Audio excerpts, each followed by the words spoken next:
Everyone has jumped on the Nikola Jokic bandwagon. But who was there from the start? Who saw Nikola Jokic's potential before he became a legend of the game? Today I, Nick Fuze, will go through the old media clips to find who is a bandwagon fan. And if you enjoy these videos, subscribe with the bell on or support me on my Patreon to keep the show running.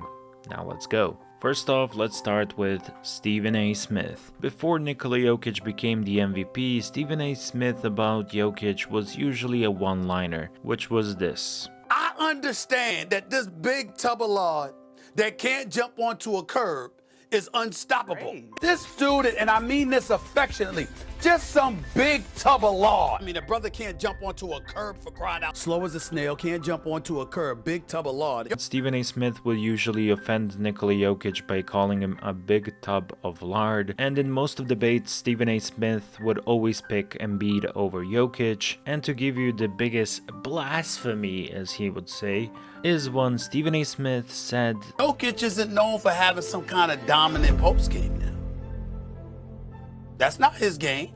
Hold on a second. It's not his game. He's not a dominant. Is he a dominant post player? Hey, Is Jokic a dominant post player? Stephen A., we've got 10 years of tracking data. You know what the #1 most efficient half-court play is in 10 years across the NBA? What? A Nikola Jokic post. What is it? There you go. Boom, boom. you can instantly tell that Stephen A. Smith does not watch Nikola Jokic, because even a newborn baby would understand that Nikola Jokic's game is really based on the post-up. And let's remember that Stephen A. Smith is a multi-millionaire journalist whose job is to know this. So yeah, I think that Stephen A. Smith was very ignorant about Nikola Jokic. Now, of course, he's starting to change around, saying stuff like this. He's the best in the game, plain and simple. There's no doubt about it at this stage and point, because they know they got the best player in the world in Nikola Jokic. But because of all of the receipts and clips that I showed you, I have to give him the bandwagon stamp. Now, a person that I think that actually followed Nikola Jokic's career, predicted everything that Nikola Jokic is capable of, and was starting to talk about him before anyone else, is Jalen Rose. Before his first MVP, there were just a handful of people that had Nikola Jokic on their radar.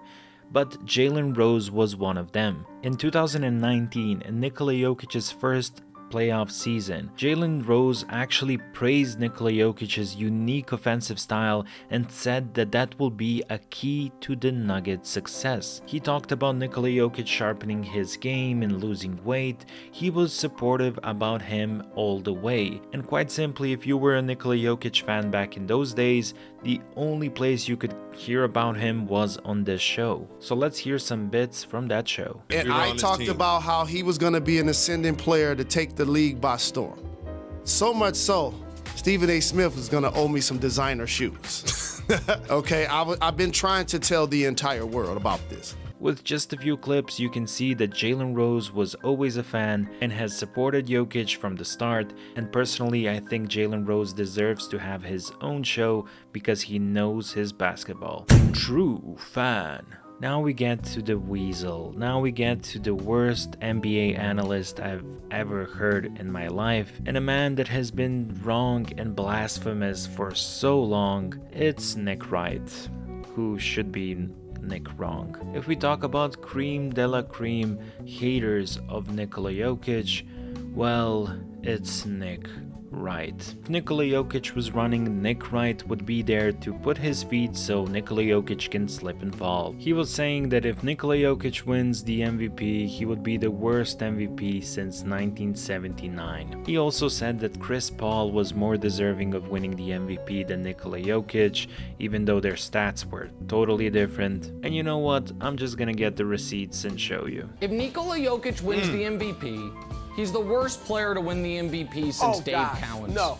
I said that history is going to judge me fairly and right on this, and history is going to come very quickly. He also won one of the weakest MVPs we've ever seen. And the funny thing is now Nick Wright is saying that he was not a Nikola Jokic hater. Nikola Jokic, right now, this moment, is without a doubt, one of the 25 greatest players ever. Yesterday, he was not.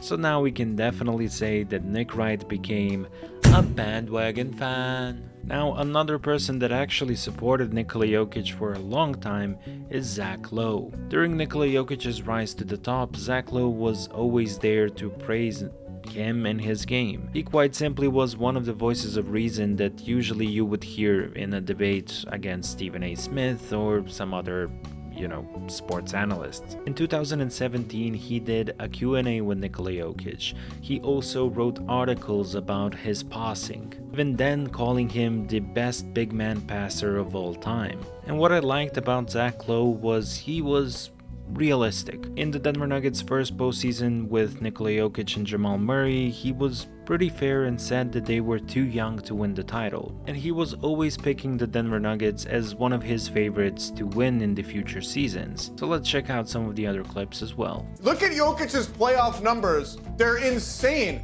This guy has delivered in the playoffs, but this idea that he's done nothing in the playoffs has just been conjured out of thin air by people who are angry that he won the first 2 MVPs. I'm done. I gotta eat more chicken. So yeah, I think we can definitely say that Zach Lowe is a true fan. And now we get to the ultimate Nikola Jokic hater.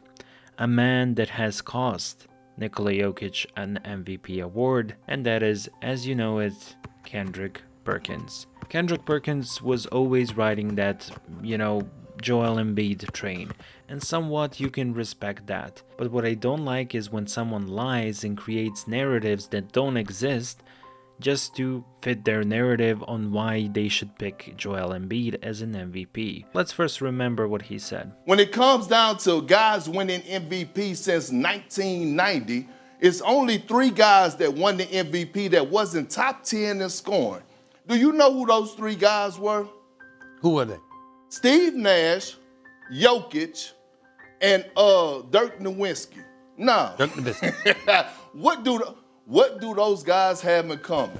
I'll let it sit there and marinate. You think about it. Now, when he said all of this, the race for the MVP was very close.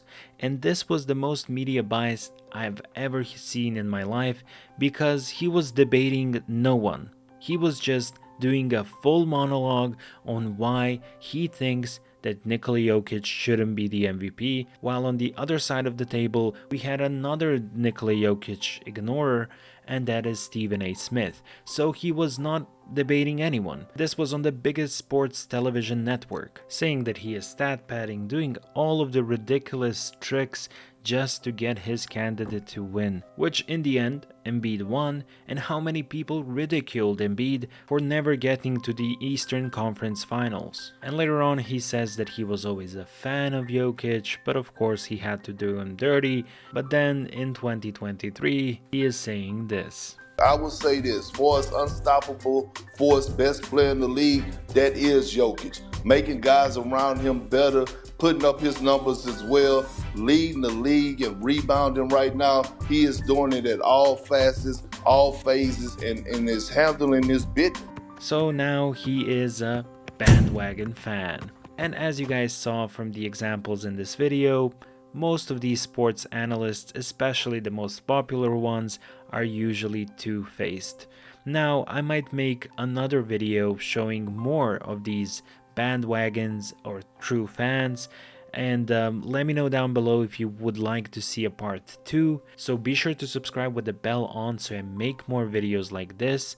And if you want to support my work, be sure to check out my Patreon down in the description. Supporting me really keeps the show going, which I am really grateful for. Hope you guys enjoyed. See ya in the next one. Peace.